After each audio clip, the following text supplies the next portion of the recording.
যাদের নামাজ পড়ার সময় দুনিয়াবি চিন্তা মনে আসে বা নামাজে অমনোযোগী তৈরি হয়, তারা ভিডিওটি শেষ পর্যন্ত দেখার অনুরোধ রইল। হযরত আলী রাদিয়াল্লাহু তাআলা আনহুর কাছে একজন ব্যক্তি এসেছে।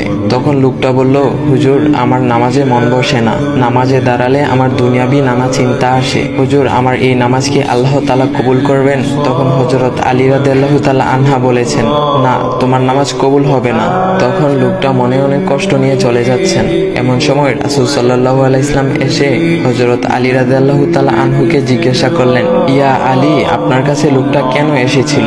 এসে দেখি মন খারাপ করে চলে গেল। কেন, কি হয়েছে, আমাকে বলুন। তখন আলী রাদিয়াল্লাহু তাআলা আনহু বলেন, তিনি আমার কাছে জানতে এসেছেন যে নামাজে দুনিয়াবি চিন্তা আসলে নামাজ হবে কিনা। আমি বলেছি, না, তোমার নামাজ কবুল হবে না। রাসূল সাল্লাল্লাহু আলাইহি ওয়াসাল্লাম তখন বলেন, ইয়া আলী, আপনাকে আমি একটা চাদর উপহার দিতে চাই, তবে একটা শর্ত আছে। আলী রাদিয়াল্লাহু তাআলা আনহু খুশি হয়ে বলেন, ইয়া রাসূলুল্লাহ, কি শর্ত তা বলুন, আমি আপনার সকল শর্ত মেনে নিব। বুঝতেই তো পারছেন রাসূল সাল্লাল্লাহু আলাইহি ওয়াসাল্লামের চাদর বলে কথা। তখন রাসূল সাল্লাল্লাহু আলাইহি ওয়াসাল্লাম বললেন, ইয়া আলী, আপনি যদি এই মুহূর্তে 2 রাকাত নামাজ একনিষ্ঠভাবে পড়তে পারেন দুনিয়াবি সকল চিন্তা দূর করে, তাহলে আমি আপনাকে সেই চাদরটি উপহার দেব। আলী রাদিয়াল্লাহু তাআলা আনহু বলেন, এটা তো সাধারণ ব্যাপার। আলী রাদিয়াল্লাহু তাআলা আনহু তখন নামাজে দাঁড়িয়ে গেলেন আর তিনি নামাজ পড়তে শুরু করলেন।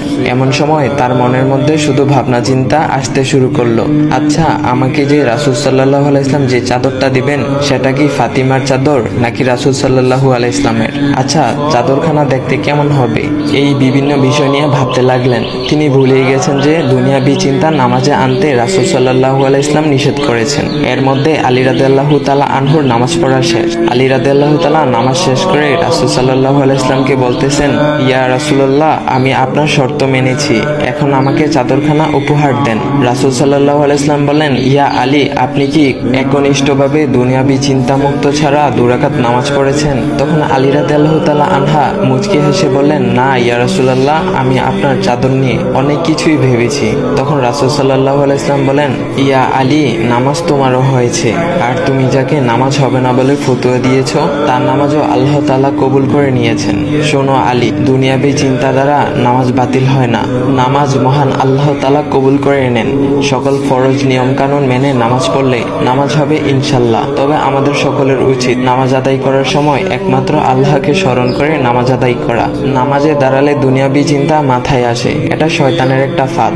আল্লাহ তাআলা আমাদের সকলকে শয়তানের কুমন্ত্রণা থেকে হেফাজত রাখুক এবং সঠিকভাবে মনোযোগের সাথে নামাজ আদায় করার মতো তৌফিক দান করুক। সবাই বলি আমিন। চাইলে ভিডিওটা আপনি অন্যদের কাছে শেয়ার করতে পারেন, এতে অন্যদের ভুল ভ্রান্তিগুলো দূর হবে। তো গাইস, এমন ইসলামিক ভিডিও পাওয়ার জন্য ভাইয়ের আইডিটা ফলো করে দিয়ে যাও।